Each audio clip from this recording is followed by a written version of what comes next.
Chairman and Ranking Member for having this hearing. I want to thank Senators Feinstein and Tester for introducing our nominee today, and I want to thank you, Mr. Mayorkas, for your service and for your continued willingness to serve. And I want to thank your family, too, because nobody does this by themselves, and it's a huge family commitment. So please, everyone know how appreciative we are. I want to start with a question about domestic terrorism. We have seen a disturbing and alarming rise in domestic terrorism throughout the country, culminating, of course, in the violent attack on the United States Capitol 13 days ago.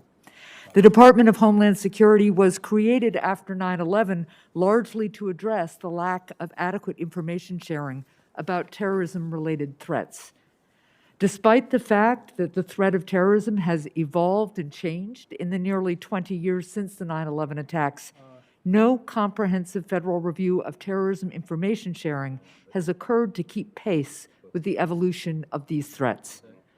To address this, Senator Johnson and I introduced last Congress a bill to establish a federal interagency commission to review both domestic and international terrorism information sharing. In what you have seen in the preparation for your confirmation, and comparing it with your time as Deputy Secretary, do you feel information sharing on domestic and international terrorism is adequate? Senator, thank you very much for your question. The Department of Homeland Security plays a leadership role in the collection of information with respect to the domestic and foreign terrorist threat and the dissemination of that information. The Office of Intelligence and Analysis is particularly on point. And I think that we can do a lot better in the distribution of that information to our brave first responders in local communities throughout our country. And I would look forward to working with you in this committee to make sure that that interagency task force of which you speak is built and its responsibilities are executed most effectively.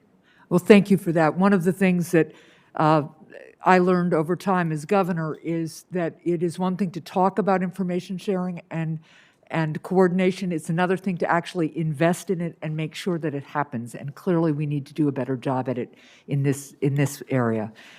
Then I want to ask you a couple of questions to follow up on what Senator Romney started to talk about on cybersecurity. The SolarWinds cyber attack revealed vulnerabilities across the government in the system designed to prevent such a far-reaching attack.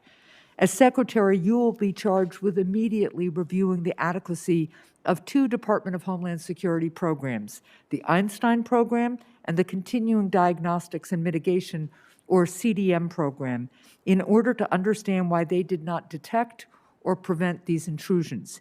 Do you have any initial thoughts on the performance of these programs and whether any fundamental changes will be required to either? Senator, I look forward to studying the SolarWinds attack. Of course, I've been studying it intensely as a private citizen. Should I have the privilege of serving as a secretary, I will avail myself of the best and latest intelligence that the United States has with respect to this attack and conducting a thorough review of Einstein and continuous diagnostics and mitigation to understand whether Einstein and CDM, as it is commonly referred to, are appropriately designed and appropriately and effectively executed to stop a threat such as SolarWinds, and if not, what other defenses need we develop in the federal government to best protect our very valuable equities and resources. Thank you. I look forward to working with you on that as well. Let's turn to state and local cybersecurity for a minute.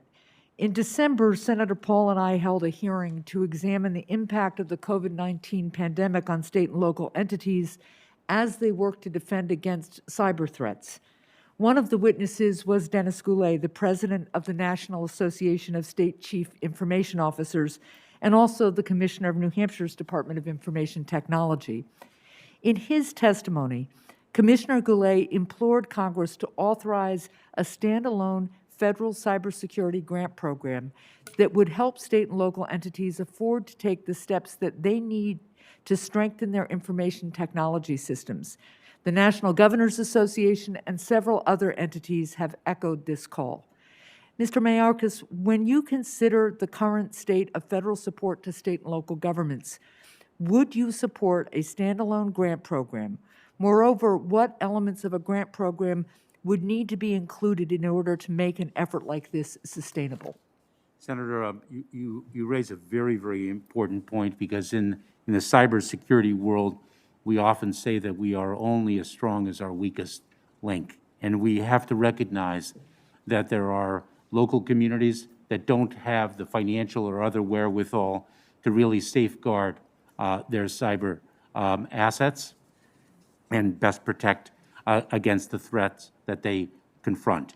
And there are a number of different solutions that we need to consider, whether it is improving our information sharing so that the best practices of one geography are shared with other geographies and we raise the bar across the board, and also to your very valid point, Senator, whether we should institute a federal grant program to provide assets to those communities that don't have them adequately to deal with a very sophisticated threat. I look forward to considering a grant proposal and working with you in that regard.